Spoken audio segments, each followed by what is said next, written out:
স্বাগতম। আপনি শুনছেন সত্যজিৎ রায় সৃষ্ট তারিণী খুড়োর কীর্তিকলাপ সিরিজের এক রহস্যে মোড়া ভৌতিক গল্প কনওয়ে কাসেলের প্রেতাত্মা। এক সাহেবের পুরনো কাসেল, ১,০০০ টাকার বাজি, আর এক অবিশ্বাস্য অভিজ্ঞতা। ভূত আছে না নেই সে প্রশ্ন থাক, তবে তারিণী খুড়োর গল্পে কল্পনার চেয়েও বাস্তব বেশি অদ্ভুত। চলুন শুরু করা যাক আজকের ভৌতিক সন্ধ্যা। তারিণী খুড়ো তার এক্সপোর্ট কোয়ালিটি বিড়িতে দুটো টান দিয়ে বললেন, ভূতের গল্প অনেকে বলতে পারে, তবে পার্সোনাল এক্সপিরিয়েন্স থেকে বলা গল্পের জাতি আলাদা। সেটা আর কজন পারে বল? আপনি পারেন? প্রশ্ন করল ন্যাপলা। বলে খুড়ো অন্যদিকে চাইলেন। তারিণী খুড়োর এক্সপিরিয়েন্সের স্টক যে অফুরন্ত সেটা আমরা জানি। এই সেদিন অবধি সারা দেশময় টোটো করে বেরিয়েছেন। ভারতবর্ষের ৩৩টা শহরে ৫৬ রকম কাজ করেছেন উপার্জনের জন্য। তবে ১ বছরের বেশি কোনো কাজে টিকে থাকেননি, সে ব্যবসায়ী হোক আর চাকরিই হোক। এখন ৬৪ বছর বয়সে চোরকিবাজি থামিয়ে কলকাতায় এসে রয়েছেন বেনেটোলা লেনে একটা ফ্ল্যাট নিয়ে। এখানে বলে রাখি, তারিণী খুড়ো সকলেরই খুড়ো। বাবাও খুড়ো বলেন, আমিও বলি। ন্যাপলা একবার ওকে দাদু বলেছিল, তাতে খুড়ো মহা ক্ষেপে বললেন, এখনও বাস না পেলে অক্লেশে হেঁটে আসি বেনেটোলা টু বালিগঞ্জ। দাদু আবার কি, খুড়ো বলবি। আমি আর পাড়ার ৫টি ছেলে মিলে আমাদের দল। আমাদের বাড়িতেই আসেন তারিণী খুড়ো। এলেই খবর চলে যায়, আর ৫ জন তুরন্ত চলে আসে খুড়োর গল্পের লোভে। একটা গল্পে পুরো একটা সন্ধে কেটে যায়। খুড়ো বলেন, আর্টের খাতিরে খানিকটা রং চড়ানো ছাড়া গল্পগুলো ১৬ আনা সত্যি। আমি তখন থাকি পুনায়, বললেন তারিণী খুড়ো। পুনে, বলল ন্যাপলা। একটা গল্পের গন্ধ পাচ্ছি। ন্যাপলা যাতে বারবার ইন্টারাপ্ট না করে, তাই তার কোমরে একটা চিমটি কেটে দিলাম। ওই হলো, বললেন তারিণী খুড়ো। পুনে, পুনা, মুম্বাই, বোম্বাই, তিরুচিরপল্লী, ত্রিচিনপল্লী, যে কোনো একটা বললেই হলো। আর আমি যখনকার কথা বলছি তখন সবে স্বাধীনতা এসেছে। পুনার পুনে হতে অনেক দেরি। পল্টু, একটা চা বলো। আমি লক্ষণকে ডেকে চা অর্ডার দিলাম, দুধ চিনি ছাড়া চা, আর খুড়ো তার গল্প শুরু করলেন। আমি রয়েছি আমার এক বন্ধু রাধানাথ চাটুর্যের বাড়ি। সে ফার্গুসেন কলেজে ইতিহাসের অধ্যাপক। কোডারমায় মাইকা মাইন্সের কাজে ইস্তফা দিয়ে শিবাজির দেশে এসেছি একটা হোটেলের ম্যানেজারি নিয়ে। আমার বয়স তখন ৩৪। পৌঁছাবার দুদিনের মধ্যেই রাধানাথ নিয়ে গেল উকিল ঘনশ্যাম আপ্টের বাড়ি। সেখানে সন্ধ্যায় আড্ডা বসে, ৫ মেশালি আড্ডা, যাকে বলে মিক্সড ক্রাউড।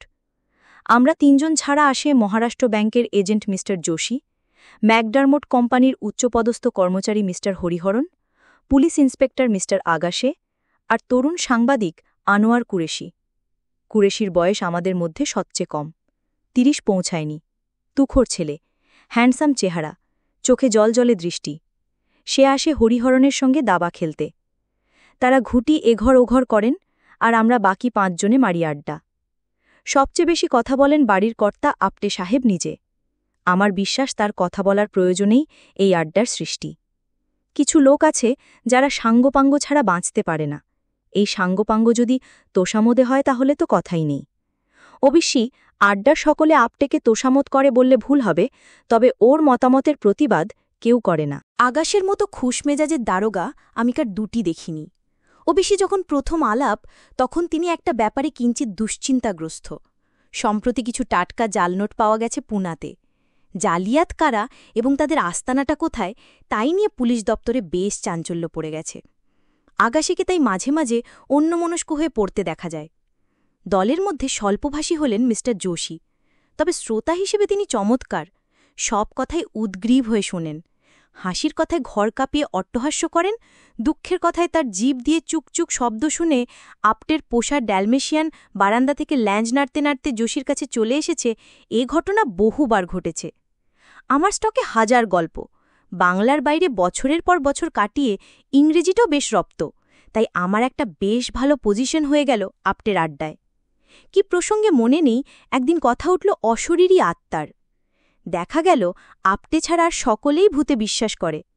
আমি আপ্টেকে বোঝালুম যে পুরাণ, শেক্সপিয়ার, ডিকেন্স, রবীন্দ্রনাথ, দেশবিদেশের উপকথা সবেতেই ভূতের উল্লেখ আছে, কাজে ভূতে বিশ্বাস না করার কোনো কারণ থাকতে পারে না। আপ্টে তবু মাথা নাড়ে। সে বিজ্ঞানে বিশ্বাসী, যুক্তিবাদী মন তার, খালি বলে ভূত জিনিসটা ভুয়ো। হঠাৎ কেন জানি রোগ চেপে গেল, ধাঁ করে ১,০০০ টাকা বাজি ধরে ফেললুম। বললুম 2 মাসের মধ্যে ভূত দেখিয়ে দেব তোমায়। আপটে হেসে উড়িয়ে দিলে, বললে, সাবধান, 1000 টাকা খোয়া যেতে চলেছে তোমার, এটা তোমায় বলে দিলাম। অবশ্যই আমার দিক থেকে ব্যাপারটা অতিমাত্রায় রিস্কি হয়ে গিয়েছিল, তাতে সন্দেহ নেই।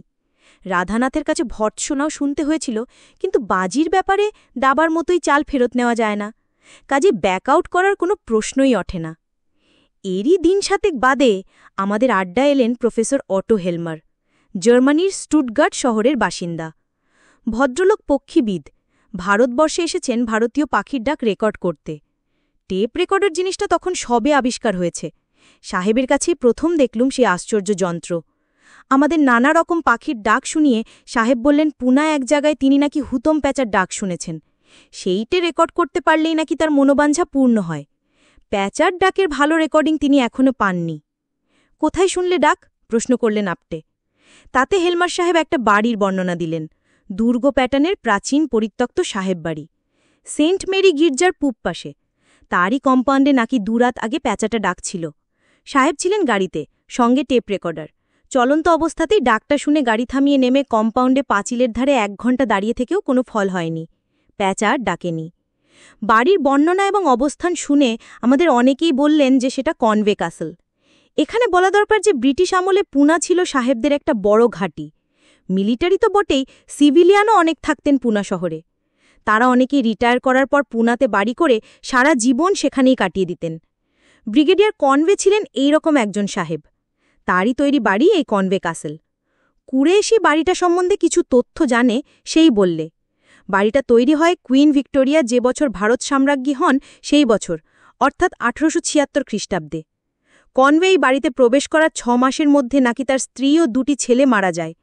ছেলেরাও বেশি বাড়িতে মরেনি, তারা দুজনেই ছিল আর্মিতে, মরেছিল দ্বিতীয় আফগান যুদ্ধে।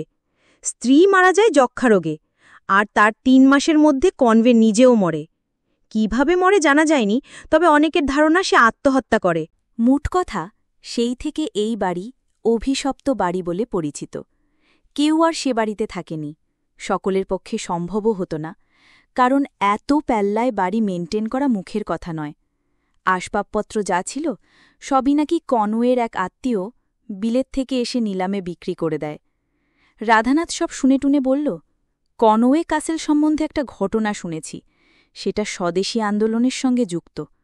কোন স্বদেশী আন্দোলন, প্রশ্ন করলেন আপটে।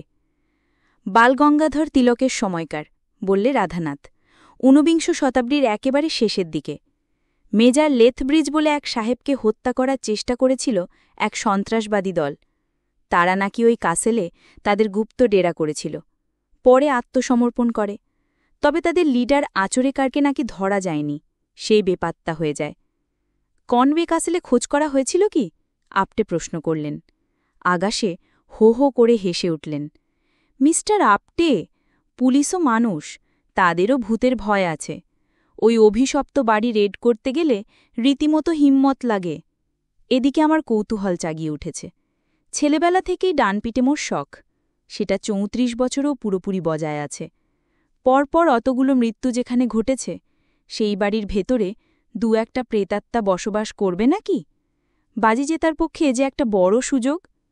এর কিছুদিন পরেই হেলমার সাহেব আবার এলেন আড্ডায়, তার টেলিফোনকেন টেপ রেকর্ডার নিয়ে, ভদ্রলোকের বা কবজিতে ব্যান্ডেজ। বললেন, কাঁটা ঝোপে হাত কেটে গেছে। মুখের ভাব দেখে বোঝা যাচ্ছে না সুখকবর না দুঃসংবাদ। তাকে বসতে দিয়ে সকলেই তার দিকে জিজ্ঞাসু দৃষ্টি দিলুম। হুতমের ডাক শোনা যাবে কি? হেলমার কপালের ঘাম মুছে বললেন, ডাক তুলতে পেরেছি, তবে পারফেক্ট হল না। রাত 12টার পর প্যাঁচাটা ডাকল, সঙ্গে সঙ্গে মেশিন চালু করলাম। তখন অন্য শহরের শব্দ প্রায় নেই বললেই চালে। নিয়ম মতো নিখুঁত রেকর্ডিং হবার কথা, কিন্তু দেখো কি হয়েছে। শুনলাম প্যাঁচার ডাক।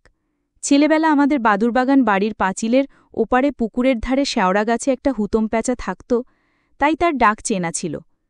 ইনিও যে হুতম, তাতে কোনো ভুল নেই, কিন্তু ডাকের সঙ্গে সঙ্গে আরেকটা শব্দ তাকে সত্যিই বড্ড ডিস্টার্ব করছে। সাহেবের এত মেহনত 16 আনা সার্থক হল না, জেনে তার প্রতি মমতা হল। But what is that other sound, প্রশ্ন করল কুরেশি। সে দাবা ছেড়ে এগিয়ে এসেছে। সেটাই তো বুঝতে পারছি না, বললেন হেলমার। মেশিনেই গণ্ডগোল বলে মনে হচ্ছে। এর আগে তো এরকম হয়নি কখনো। শুনলে মনে হয় একটা যান্ত্রিক শব্দ, ঘটাং ঘটাং ঘটাং ঘটাং এই রকম। খুবই ক্ষীণ, কিন্তু জার্মান পক্ষীবিদের মন যে তাতে খতখত করবে তাতে আশ্চর্যের কিছু নেই। প্লে দ্যাট এগেন প্লিজ, হঠাৎ বলে উঠলেন ইন্সপেক্টর আগাশে। তার শরীরটা টান আর চোখে এক অদ্ভুত তীক্ষ্ণ দৃষ্টি, শিকারের গন্ধ পেলে যেমন হয় হিংস্র জানোয়ারের। হেলমার টেপটা ব্যাক করে আবার চালালেন। আগাশে কোমর থেকে শরীরটা ভাঁজ করে কানটা নিয়ে গেছেন একেবারে স্পিকারের সামনে। ততক্ষণে অবশ্যই আমিও বুঝে গেছি আগাশে কি ভাবছেন। শব্দটা শুনে প্রিন্টিং মেশিনের কথা মনে হয়। ছোট, পায়ে চালানোর কল, যাকে বলে ট্রেডল মেশিন। এই রকম যন্ত্রই সাধারণত ব্যবহার করা হয়ে থাকে নোট জাল করার কাজে। শব্দটা কাসলের ভিতর থেকেই আসছে না অন্য কোথাও থেকে আসছে সেটাও বেশি বোঝার কোনো উপায় ছিল না, কিন্তু তাও আগাশে স্থির করলেন যে কনভে কাসলে পুলিশের রেড হবে। আগাশের হুমকিতে নাকি কিছু কনস্টেবল রাজি হয়েছে অভিশপ্ত দুর্গে প্রবেশ করতে। এমনি খোশমেজাজ হলে কি হবে, অফিসার হিসেবে নাকি ভদ্রলোক অত্যন্ত কড়া। আমি কিঞ্চিত নিরাশ বোধ করছি। জালিয়াতরা যেখানে আস্তানা গেড়েছে সেখানে ভূত থাকার কোনো সম্ভাবনা আছে কি? মনে তো হয় না। পরদিনই রাত্রিরে রেড, আড্ডার সকলে ফলাফলের জন্য উদ্গ্রীব। এমন সময় ইন্সপেক্টর সাহেব এসে হাজির। সে কি, তোমাদের তো আজই রেড হবার কথা। আমাদের হয়ে আপটেই বিস্ময় প্রকাশ করলেন। আগাশে একটা বোকা হাসি হেসে মাথা নেড়ে সোফায় বসে পড়লেন। ভাবতে পারো, আজ বিকেল 5:30টায় সে গ্যাং ধরা পড়েছে। কোথায়? আমরা সমস্বরে জিজ্ঞেস করে উঠলুম। নাসিক, বললেন আগাশে। তাহলে ওই শব্দটা? টেপ রেকর্ডারেই কোনো গণ্ডগোল হবে। ওটা বাইরের কোনো শব্দ না। কাল মাঝরাত্রিরে আমি কাসেলের আশেপাশে ঘোরাঘুরি করে কোনো শব্দ পাইনি। আর কিছু বলার নেই। সমস্ত ব্যাপারটার মধ্যে একটা বেলুন চুপসনো ভাব, অথচ তার কোনো কারণ নেই। জালিয়াতরা ধরা পড়েছে এ তো ভালো কথা। শুধু পুনার কনভে কাসেলে ধরা না পড়েছে অন্য শহরের অন্য জায়গায়। কিন্তু তাও বলতে হবে, যা ঘটেছে তার মধ্যে যেন নাটকের অভাব। অবশ্যই পরমুহূর্তেই মনে হল, জালিয়াত যখন নেই তখন ভূত থাকতে বাধা কি? কনভে কাসেলে একবার হানা দিলে দোষ কি? চাটা শেষ করে আমি কথাটা পেরে বসলাম যে, কে যেতে রাজি আছো বলো। যোশী গোড়াতেই বললে তার ধুলোয় অ্যালার্জি, তাই ওই পোড়োবাড়িতে যাওয়া সম্ভব নয়। হরিহরণ বললেন, আমি যাব, কিন্তু আপটে সাহেবেরও যাওয়া চাই। ভূত যদি থাকে তো সেটা ওর চাক্ষুষ দেখা উচিত। আমাদের কথা উনি মানতে নাও পারেন। আপটে বললেন, ঠিক আছে, আমি যাব, এবং আমি সঙ্গে ক্যাশ 1000 টাকা নিয়ে যাব। আমার কন্ডিশন হল যে মিস্টার ব্যানার্জিও যেন সঙ্গে টাকা রাখেন। বাজির টাকা ফেলে রাখার নিয়ম বিরুদ্ধ। আমি বললুম, তথাস্তু, তাহলে কালই হোক এক্সপিডিশন। এইখানে কুরেশি বললে তাকে নাকি 2 দিনের জন্য কোলাপুর যেতে হবে একটা রিপোর্টিংয়ের ব্যাপারে। ফিরে এসে সে যেতে প্রস্তুত আছে। আমরাও তাতে রাজি হয়ে গেলুম।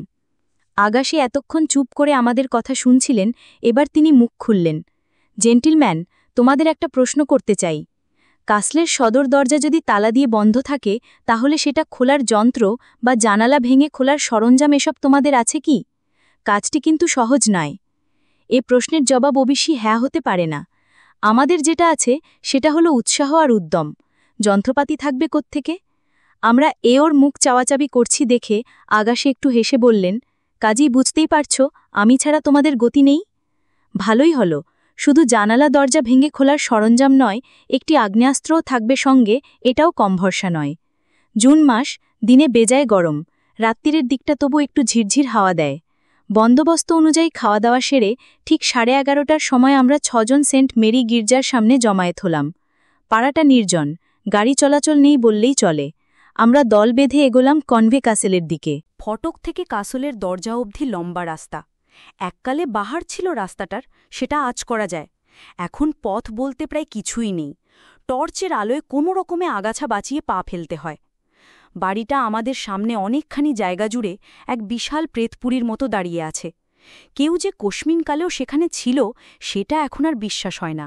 দলে আছি বলে রক্ষে, না হলে যতই ডানপিটে হই না কেন, 80 বছরের মধ্যে মানুষের পা পড়েনি এমন একটা থমথমে অন্ধকার অট্টালিকার সামনে দাঁড়িয়ে বুকের মধ্যে যে একটা ট্রেডেল মেশিন চলতে শুরু করেছে সেটা তো অস্বীকার করা যায় না।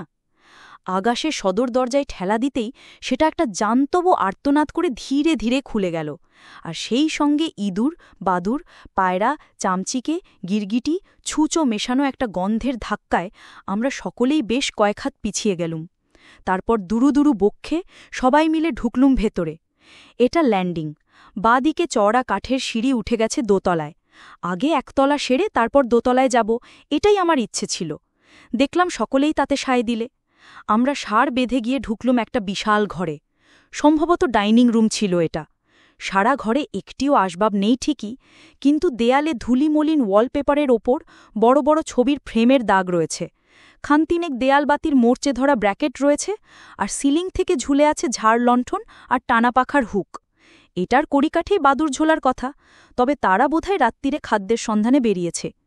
এত বড় বাড়ির এতগুলো জানালার মধ্যে কয়েকটা কি আর খোলা নেই?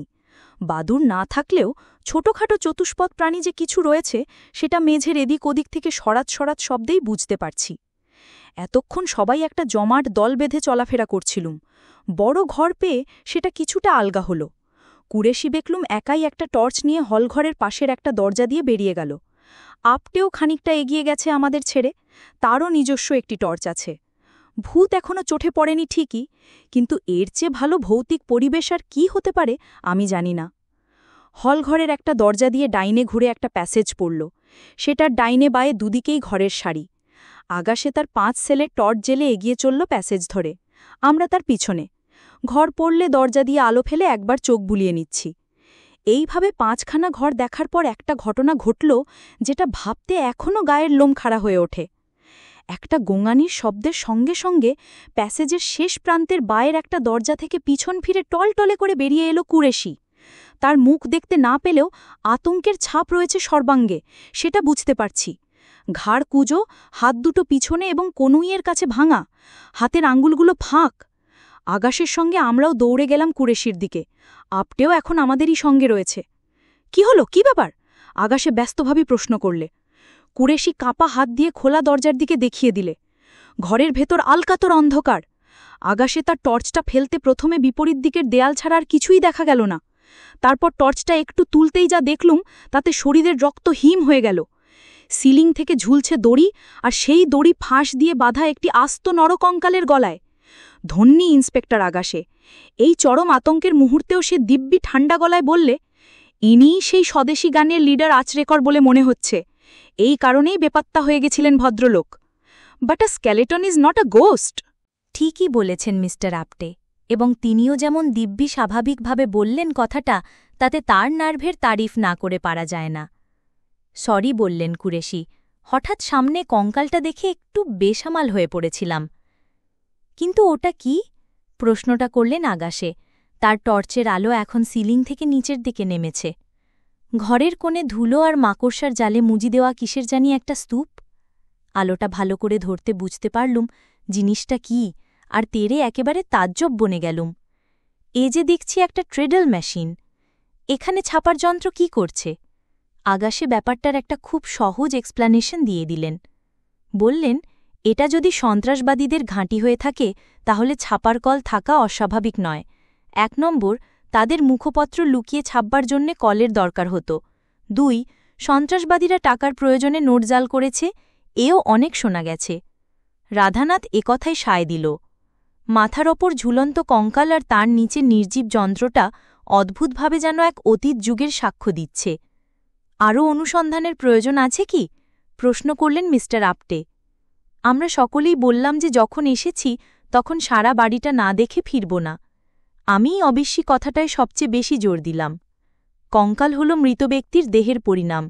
তার আত্মা কি অবস্থায় আছে তা কে বলতে পারে? প্যাসেজ দিয়ে উল্টো মুখে অর্ধেক পথ এসেই শুনতে পেলাম সেন্ট মেরি চার্চের ঘড়িতে ঢং ঢং করে 12টা বাজল। ঘণ্টার রেশ মিলিয়ে যাওয়ার সঙ্গে সঙ্গে আরেকটা শব্দ শুরু হল, যেটা আমাদের হাঁটা বন্ধ করে দিল। যে ঘর থেকে এলাম সেই ঘর থেকেই আসছে শব্দটা। ট্রেডল মেশিন চলতে শুরু করেছে, আর তার শব্দে সারা কনভে কাসেল গমগম করছে। তার সঙ্গে মাথার উপর ডানার ঝটপটানি শুরু হয়েছে, কারণ ঘুলঘুলির বাসিন্দা পায়রাগুলোর ঘুম ভেঙে গেছে প্রেসের শব্দে। আমরা 6 জনের ঊর্ধ্বশ্বাসে শব্দটা শুনছি। দ্বিতীয়বার ওই ঘরের দিকে যাবার কোনো মানে নেই, কারণ জানি সে ঘরে যন্ত্র চালানোর মতো কোনো লোক নেই। হয়তো ওই আছড়ে করেই এককালে যন্ত্রটা চালিয়েছিল। তারপর একসময় ব্রিটিশ পুলিশের হাতে লাঞ্ছনা এড়ানোর জন্য গলায় দড়ি দিয়ে মরেছে, আর সেই থেকে প্রতিদিন মাঝরাত্তিরে তার প্রেতাত্মা ওই ট্রেডল মেশিন চালিয়ে এসেছে। তার মানে হেলমারের রেকর্ডারে যে শব্দটা উঠেছিল সেটা এটারই শব্দ। কনওয়ে কাসেলের বাইরে বেরোবার পর বেশ কিছুক্ষণ কারোর মুখে কথা নেই। হরিহরণ অসুস্থ বোধ করছে। সে গিয়ে তার গাড়িতে উঠে পড়ল। কথা ছিল আপটে তার গাড়িতে আমাদের বাড়ি পৌঁছে দেবে। তার ডজ সিডানে ওঠার আগে সে আমার হাতে একটা খাম ধরিয়ে দিয়ে বলল, 1000 রুপি নোটস, গুনে নাও। আমার তখন রীতিমতো অস্বস্তি লাগছে। তবে এ তো আর অ্যালেবেলে খেলা নয়। আ ব্যাট ইজ আ ব্যাট। খাম থেকে নোটের গোছাটা বার করে একবার রাস্তার আলোতে দেখে নিলুম 10খানাই আছে। 3 দিন পরে এক শনিবারের সন্ধ্যায় নেপিয়ার হোটেলে ডিনার হল। আমিই খাওয়ালুম। তখনকার সস্তা গন্ডা দিনে 7 জনের বিল হল 190 টাকা। আজ হলে বড় হোটেলে 7 জনের 5 কোর্স ডিনার 1000 টাকায় হতো কিনা সন্দেহ। গল্প শুনে ন্যাপলা বলল, তাহলে খুব দাও মারলেন বলুন? খুড়ো উত্তর দিতে একটু সময় নিলেন, কারণ সদ্য আনা 3য় কাপ চা যে গলা ভেজানো আছে, তারপর বিড়ি ধরানো আছে। তা বটে, অবশেষে বললেন খুড়ো। তবে ঘটনার শেষ এখানেই নয়। আরও আছে? আমরা সকলেই প্রশ্ন করলাম। এরপরে আর কি থাকতে পারে সেটা ভেবে পাচ্ছিলাম না। তারিণী খুড়ো বলে চললেন, ঘটনার কদিন পরে এক সকালে আমাদের বাড়িতে এসে হাজির হল আমাদের আড্ডার সাংবাদিক আনওয়ার কুরেশি। বললে, আমার গাড়ি আছে, তোমাদের একটা জায়গায় নিয়ে যেতে চাই। 20 মিনিট স্পেয়ার করতে পারবে? কৌতূহল হল। রাধানাথ আর আমি গিয়ে উঠলুম তার গাড়িতে। কুরেশি নিজেই ড্রাইভ করে। কিছু দূর যেতেই বুঝলাম গাড়ি চলেছে আবার সেই কনওয়ে কাসেলের দিকে। কেন যাচ্ছে সে কথা বললে না ছোকরা, খালি বললে এ কদিনে সে নাকি আরও তথ্য আবিষ্কার করেছে কনওয়ে সাহেব সম্বন্ধে। একটি খবর নাকি বিলিতি কাগজে ছাপেনি, দিশি কাগজে পেয়েছে সেটা কুরেশি। ব্রিগেডিয়ার কনওয়ে তার এক পাংখাবর্দারকে বুট দিয়ে লাথিয়ে মেরে ফেলেছিলেন। তাতে রাধানাথ বললে সেটা নাকি সে যুগের একটা স্বাভাবিক ঘটনা। গরমকালে মাঝরাত্তিরে পাংখাবর্দার পাখা টানতে টানতে ঘুমিয়ে পড়ত। মশার কামড়ে ঘুম ভেঙে যেত সাহেবের, আর তখন রাগে দিগ্বিদিক জ্ঞান হারিয়ে এমন প্রহার করত ভৃত্যকে যে সে বেচারা অনেক সময় মরেই যেত। মিনিট 5 মধ্যেই গাড়ি গিয়ে থামল কনওয়ে কাসেলের গেটের সামনে। কুরেশির পিছন পিছন আমরা গিয়ে ঢুকলাম কাসেলের ভেতর। দিনের বেলাও রীতিমতো অন্ধকার, ঢুকলে গা ছমছম করে। আমরা কি আবার সেই ঘরেই যাচ্ছি? রাধানাথের এই প্রশ্নের কোনো জবাব দিলে না কুরেশি। তবে তার লক্ষ্য যে ওই একই ঘরের দিকে তাতে কোনো সন্দেহ নেই। কি দেখব কে জানে, শিরার মধ্যে একটা চাঞ্চল্য অনুভব করছিলাম। কুরেশি ছোকরা নির্বিকার, আর তা হবে নাই বা কেন? সে ঘর যে খালি, দড়ি কঙ্কাল ছাপার যন্ত্র সব হাওয়া। আমাদের হতবম্ব ভাব দেখে কুরেশি হো হো করে হেসে উঠলে। তারপর এক অদ্ভুত প্রশ্ন করলে, আপটের বাড়িতে চা ছাড়া কিছু খেয়েছ কখনো? প্রশ্নটা অপ্রত্যাশিত হলেও বললুম, কই না তো। ওই তো, বললে কুরেশি, ওই লোকটা হাড় কঞ্জুস। তাছাড়া ওর আত্মম্ভরী ভাবটাও মাঝে মাঝে ইরিটেট করে আমাকে। তুমি বাজিটা ফেলে মোটেই বুদ্ধিমানের কাজ করনি। তোমার নির্ঘাত 1000 টাকা খসত। তাই ভাবলাম কনওয়ে কাসেলে যদি ভূতের ব্যবস্থা করতে পারি তাহলে তোমারও লাভ, উনিও জব্দ। তাই 2 দিন সময় চেয়ে নিয়েছিলাম। কঙ্কালটা আমার বন্ধু আর্টিস্ট কুলকার্নির বাড়ি থেকে আনা। ট্রেডল মেশিনটা শিবাজির জব প্রেসের। প্রোপ্রাইটার মধুকর ঢণ্ডির ছেলে আমার সঙ্গে স্কুলে পড়ত। ওটার জন্য কিছু দক্ষিণা লাগবে। আর ওদেরই অফিসের এক ছোকরা অন্ধকারে ঘাপটি মেরেছিল, সেই কলটা চালায়। বেচারা অনেক মশার কামড় খেয়েছে, তাকে কিছু বকশিস দিয়েছি। আমি আর কথা বলতে দিলুমিনা কুরেশিকে। এক হিসেবে পুরো টাকাটাই ওর প্রাপ্য, কিন্তু 500-র বেশি কিছুতেই নিতে রাজি হল না। প্যাসেজ থেকে বেরিয়ে যখন ল্যান্ডিংয়ে এসেছি তখন কুরেশি বললে, একবার দোতলায় যাবে নাকি? দেখবার জিনিস আছে কিন্তু। এলেই যখন। কাঠের সিঁড়ি দিয়ে 3 জনে উপরে হাজির হলুম। ল্যান্ডিং পেরিয়ে বৈঠকখানা। একটা সনসন মচমচ শব্দ পাচ্ছিলুম, কিন্তু সেটা যে কি সেটা বুঝতে পারছিলাম না। বৈঠকখানায় ঢুকে প্রচণ্ড চমক। এ ঘর যে একেবারে আসবাবে ঠাসা। ভিক্টোরিয়া যুগের সোফা, টেবিল, আয়না, মার্বেলের মূর্তি, দেওয়ালের বাতি, কার্পেট, ঝাড় লণ্ঠন, কোনোটাই বাদ নেই। মনে হয় ঠিক যেমন ছিল তেমনিই আছে। তবে সব কিছুরই ওপর 80 বছরের ধুলো জমে সেগুলোর আসল চেহারা বেমালুম ঢেকে দিয়েছে। কিন্তু মোক্ষম চমকটা ঘরের মেঝে বা দেয়ালে নয়, সেটা হলো সিলিংয়ে। সিলিংয়ে দুলছে একটি বিশাল শতছিন্ন টানা পাখা, যার হাওয়া এই জুন মাসের ঘাম ছুটোনো গরমে আমাদের প্রাণ জুড়িয়ে দিচ্ছে। কিন্তু এই পাখা টানছে কে? আর টানছে কিভাবে? কারণ পাখার কোনো দড়ি নেই, অর্থাৎ সেটাকে টানার কোনো উপায় নেই। ভূতের উৎপাত বলে এই ঘরে কেউ প্রবেশ করেনি, বললে কুরেশি। তাই জিনিসগুলো নিলাম হয়নি। আমি ঘরটা আবিষ্কার করি ভূতের সব ব্যবস্থা করার পর। তারপর ভেবে মনে হল কঙ্কাল আর ট্রেডল মেশিনে ব্যাপারটা আরও জমবে। অবাক বিস্ময় বেশ কিছুক্ষণ চেয়ে রইলুম অশরীরী পাংখাবরদারের অদৃশ্য হাতে টানা পাখার দিকে। ভূত বলেই তার ক্লান্তি নেই, ঘুম নেই, সাহেবের লাথিতে মৃত্যু নেই। আমরা যখন সিঁড়ি দিয়ে নামছি তখনও বেশ কিছুক্ষণ ধরে শুনতে পেলাম ওই টানা পাখার শব্দ। কঙ্কাল আর ছাপার কলের ব্যাপারটা কুরেশির কারসাজি জেনে মনে একটা খচখচে গিল্টি ভাব জেগে উঠেছিল। এখন বুঝতে পারলুম দিব্যে নিশ্চিন্ত লাগছে। এই ছিল কনওয়ে কাসলের প্রেতাত্মা, তারিণী খুড়োর জাদুকরী স্মৃতির ঝুলি থেকে এক টুকরো ভূতের গল্প। গল্পটি ভালো লেগে থাকলে আমাদের চ্যানেলটি সাবস্ক্রাইব করুন এবং লাইক দিয়ে জানান আপনি কেমন গল্প আরও শুনতে চান। কমেন্টে লিখে জানাতে পারেন পরবর্তী পর্বে কোন চরিত্র বা গল্প শুনতে চান। আগামী পর্বে আসছে তারিণী খুড়োর আরেক বিস্ময়কর অভিজ্ঞতা। ততদিন পর্যন্ত গল্পে ডুবে থাকুন, কারণ ভূতের চেয়ে গল্প অনেক বেশি জীবন্ত। গল্পের আলপনা, বাংলায় রহস্য ও রোমাঞ্চের ঠিকানা। ধন্যবাদ। শুভরাত্রি।